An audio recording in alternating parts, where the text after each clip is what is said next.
What's going on, everybody? Welcome back to Comics in the Basement.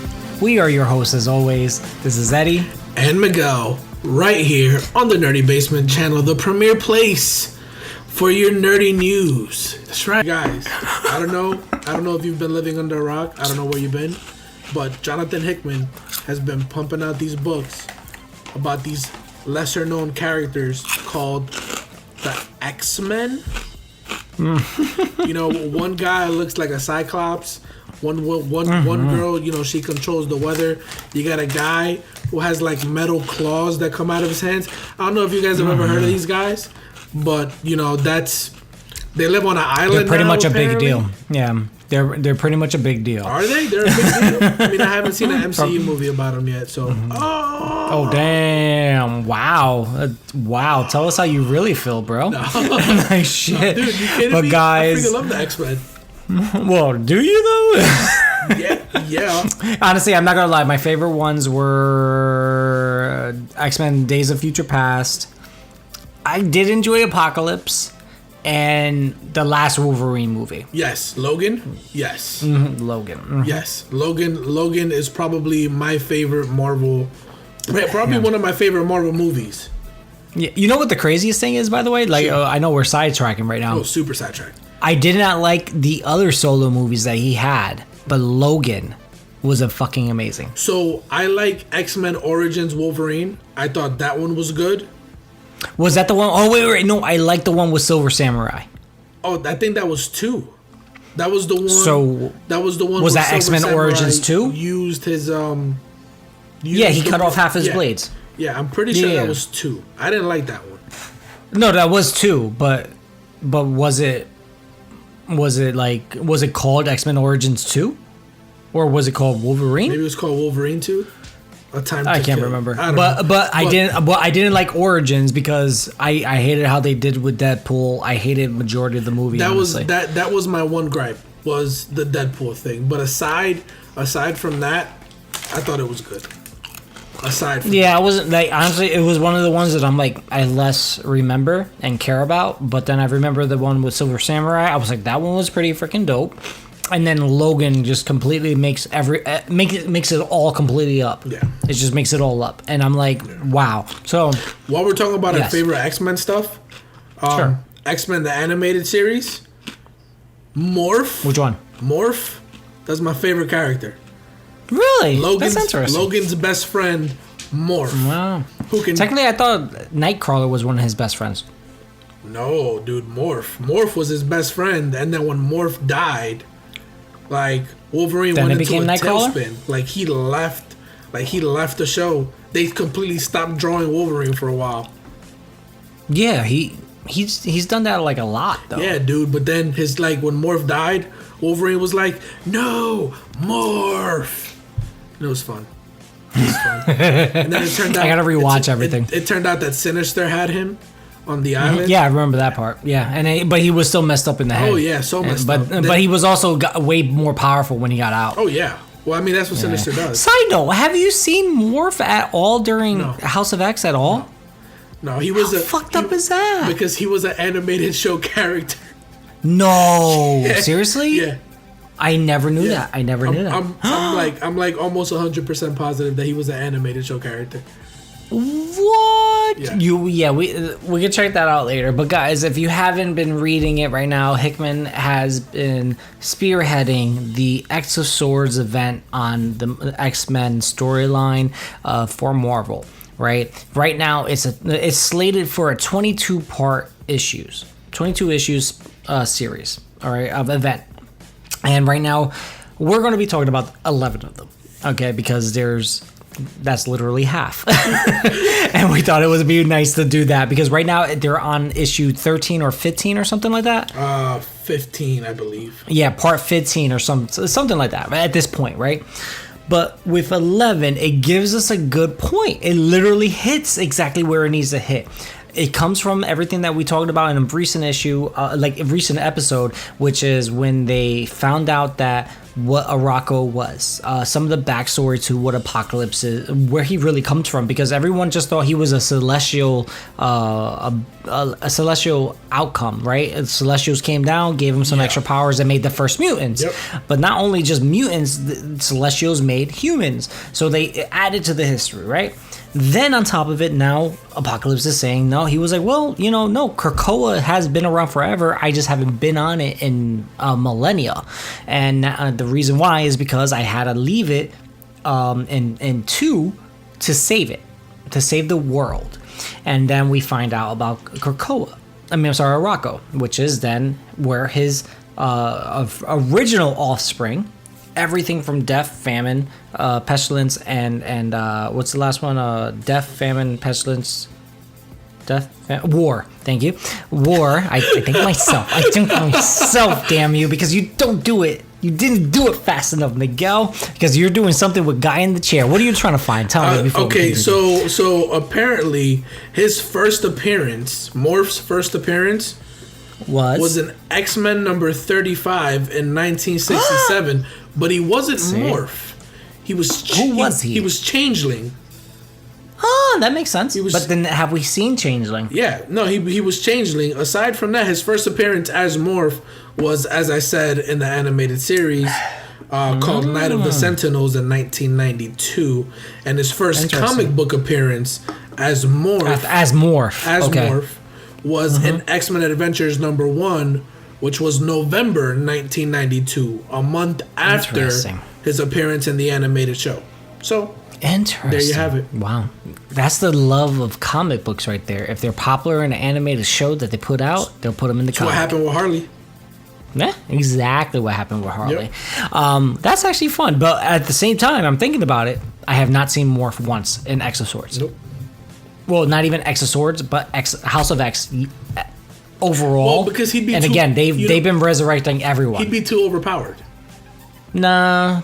Yeah. That's like Mystique. No, because that's the same way as Mystique. No, but Mystique doesn't have their powers. Morph has their powers. Are you sure? I'm pretty sure I remember him using Cyclops' optic beams. I mean, Mystique. Well, Mystique has been able to do the claws too, though. Yeah, but her claws are like Wolverine. They're weak. Yeah, they're probably rubber, I'm sure. But like she's got them dollar store claws. Well, here's the thing. Let's think about it like this. Overpowered, maybe to an extent, but dude, Apocalypse is literally hanging out on the island.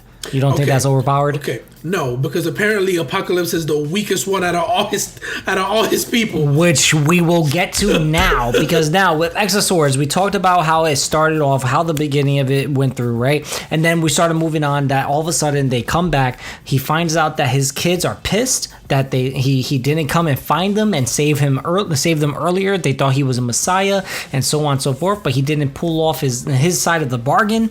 And they attacked him. They almost killed him, which is a feat that not even all the X-Men throughout all their iterations has ever been able to do easily at all. Oh, they would have killed him. They 100% would have killed him. Like, he didn't stand a chance. Easily. Because 1, he didn't expect it, and 2, he was okay with it. He seemed like he realized, he was like, I failed so bad. He was like, I deserve this. Dude, can you imagine? Like, you're away from your kids and your wife for millennia? For like hundreds of thousands of years. And then like all you have, and you know what? I will say this. This story has endeared me in a sense to Apocalypse. Like where before I was like, Apocalypse, you piece of trash. Like, can't you just love people? You gotta hate everybody. You gotta be the strongest mutant and then hate everybody. Everybody. But he hates any non-mutants. He hates mutants too. No, well, he hates the weak. Right. Because of a reason of what we find out now. Right, but everybody's survival of the weaker than fittest him. wasn't his thing. Well, here's the thing. Everyone's weaker than him on Earth. Yes. Apparently, everyone on like Araco is on par, maybe stronger, but it most likely I'm personally looking at it as, so in one of the issues of X-Men during the 11 parts that we read, his wife tells him, you have to do this part because you're just not strong enough to be on the other side. Yeah. So I looked at it as Apocalypse wasn't strong enough to stay alone. I mean, I'm sorry. To be a dad? Stay with everyone. Not even to be the dad. Like, to stay on the other side waiting to be saved by something, right? Right. So that was the difference. It was a matter of he needed to be there alone to fix everything, right? To bring back the other side. But to be one of the people that were trying to lead everyone in a point of despair, that's what I think I understood as what Genesis was saying to him. Like, you're not strong enough to lead them in this type of scenario because all you want is perfection. Well, I mean, based on what we saw happen to him on Araco, I think I'm going to lean. Remember, that was the other world. I think I'm going to lean towards the other explanation, where he's just weak. Which is funny, which is amazing to actually see, as he birthed a number of individuals on Araco that happen to be stronger than him. Dude. His wife is way stronger than him, which makes more sense than anything. Yeah, but his wife isn't like, she's not there. Like, what do you mean there? Like, his wife is the one with the mask, right? Okay, so if you didn't notice, right? So, like, if you didn't catch it in that part, there's a scene that the masked lady, which, okay, we'll jump. We're jumping all over the place. Oh yeah. Listen, if you guys expected to come here and have this story told to you in some kind of sequential order, then you've never been part of this show before. Welcome to Comics in the Basement. Welcome. But that was part of the thing, right? It was like during one of the issues when they instilled the challenge, right? Which is this other, which is interesting, right? It was an other world that was attacking Araco, or the full entity, which is Krakoa and Araco together, right? That attacked it, that challenged it, and this masked entity, Amethyst. I know it starts with Amethy or Ametha, whatever. This mask is pretty much an entity that takes over whatever it's wearing and little by little kills it, right? If they're not strong enough. So, for whatever reason, I'm pretty sure at one issue early on in the first 11 parts, I saw when they faced each other, Genesis did not win, or she surrendered, and then eventually you saw that the mask came out again, right, as a winner. And I honestly kind of already figured Genesis was the one that was coming out with the mask on as a reason for why everyone else was going to live. Yeah, but I mean, it was her sister too. Wasn't her sister part of it too? The sister just betrayed them. Okay. The sister was the one that her mutant power was that she can never lose. Or because of the fact that her power is that she can never lose, it's that she knew that she had to choose the other side because they weren't going to win. Okay. All right. So that's part of it. All right. Yeah. All right, guys. Let's start at the beginning. Not all the way at the beginning like Dawn of X, but let's start at the beginning of X of Swords. All right? X of Swords is an event, or 10 of Swords is an event where you got the mutants on Krakoa, you got Otherworld, and then the mutants on Araco. And the mutants on Araco want to come to Krakoa, and they want to join both islands together as they once were. If that happens, they're gonna come to Earth, and they're gonna ravage the Earth and leave nothing in their wake, because that's just what they do. So what ends up happening is, what's my girl's name? Saturnine. Saturnine is Saturn. Just say Saturn. Is it Saturn? Yeah. I think it's Saturn. Okay. I think because there's not Saturnine, which is like 2 words. I think it's Saturn. Okay. Well, that lady decides, you know what we're going to do? I was looking at some tarot cards. By the way, tarot cards follow the X-Men. All what? I call them tarot cards. Okay, you know what? We're not doing this crap. All right, they're tarot. I'm just saying. They're tarot. I think they're tarot. Are you sure? Yes, did you ever have? I'm 100% positive. My wife just bought a set because she's been talking to a hipster. A what? I'm sorry. A hipster? No, not a hipster. Gypsy? No, yeah, actually, yeah.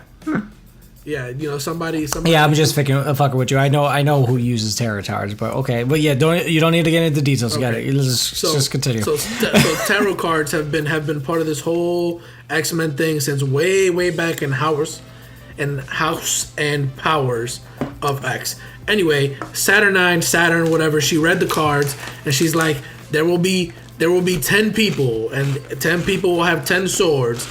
And so now each team, Krakoa and Arakko, have gone out and have collected their swords, and that is what these first 11 issues are. You know, you have who do we start with? Is it Wolverine? Magic. Mm-hmm. Yeah. I call her Magic personally. I say Magic. That's totally cool. Go ahead, tell her story because I really don't remember her story all that well. What story? What do you mean? She went and her she got background? her sword. Yeah. She was born with it. She made it herself because she was stuck in limbo. And there you go. That's the story of how Magic got her sword. Who's next? Wolverine? Well, to an extent, yeah. But Wolverine, you guys know the Muramasa sword, the only sword that is capable of actually cutting and killing him, and cutting him, because it's made from his own soul, and the actual forger Muramasa, he's the one that created it. Yeah, and he died, and he went to hell, and Wolverine had to go and find him, so he had to go to hell. And by the way, one of the most badass scenes I've ever seen in a comic book is Wolverine's adamantium skeleton clawing its way out from under the lava hellscape. Yeah, pretty much. I was like, yo, that is so dope. Well, for those of you who don't know, and that should be all of you because I didn't know either until I read it, Muramasa has a twin brother sword. Like the Muramasa blade has a twin brother. He just created that though. So, well, but yeah. So, no, he did. No, it wasn't a thing. All right, so it didn't. It wasn't ever a thing. Muramasa was the first sword that he ever made for Wolverine. That's what it was called. That was on Earth, but in Hell, for the Hand and the Beast, he created two. He created a dual Muramasa sword for the wedding couple. The two beings that he was wedding. Oh, so he didn't just create another single sword. He created two swords. He created two swords for the wedding. Okay. And then then the Muramasa sword, both of them stabbed him at the end of that issue, and now the Muramasa sword has his soul entwined into that blade. So that's how Wolverine got a new Muramasa sword, because technically that first one that he ever had was completely destroyed. I don't remember the story of it being destroyed, but that's really cool. And so Wolverine got one of the Muramasa blades. The other blade was given to his counterpart, who he will eventually fight on Arakko, whose name I can't remember. Is it Famine? Solemn. Dude, that character's dope. He looks cool. He's interesting. He's a very, very interesting character. He acts cool, dude. Like, he's supposed to be sentenced in jail, like, the worst fate possible, and then they show up to see him, and he's like, friends, family, welcome. Like, can I interest you in some cheese? I was like, what the hell? You know, he reminds me of an Adonis, right? Yes. Like in the Greek mythology, everyone loves him. He's so gorgeous and everything. And that's how they explain his mutant power. Everyone is so infatuated with him that he can pretty much get whatever he wants because people want him so much, right? So, the best way to put it. And yes, as Miguel said, these 11 issues, they're pretty much just gathering swords. So we're going through every single title that Hickman has created with the House of X. Wolverine was already a given.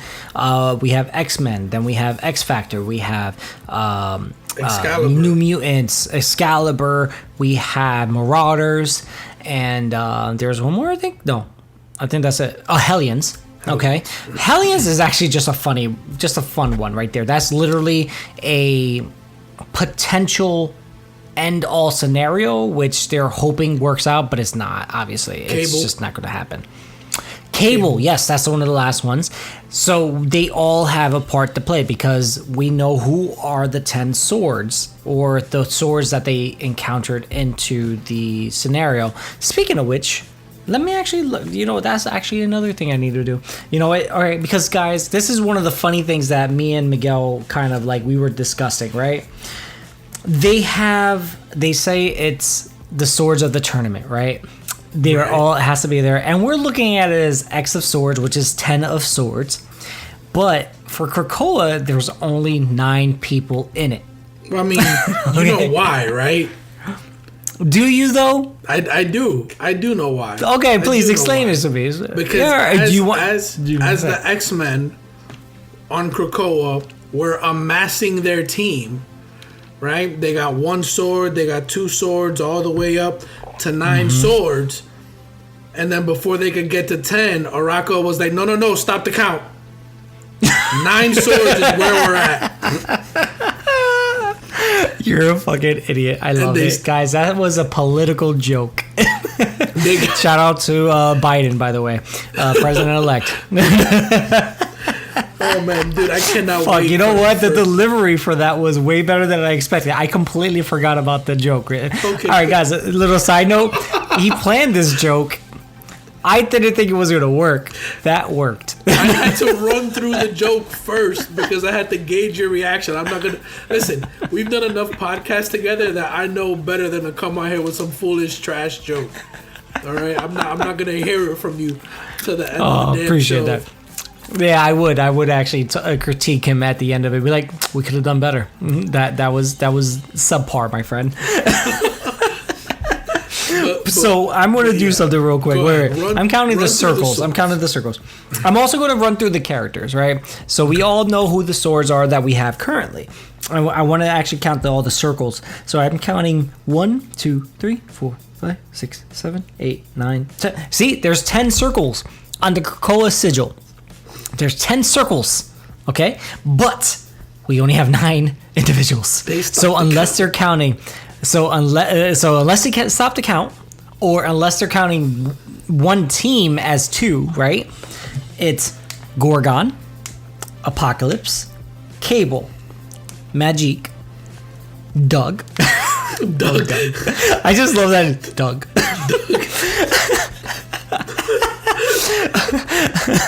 Oh, God. For those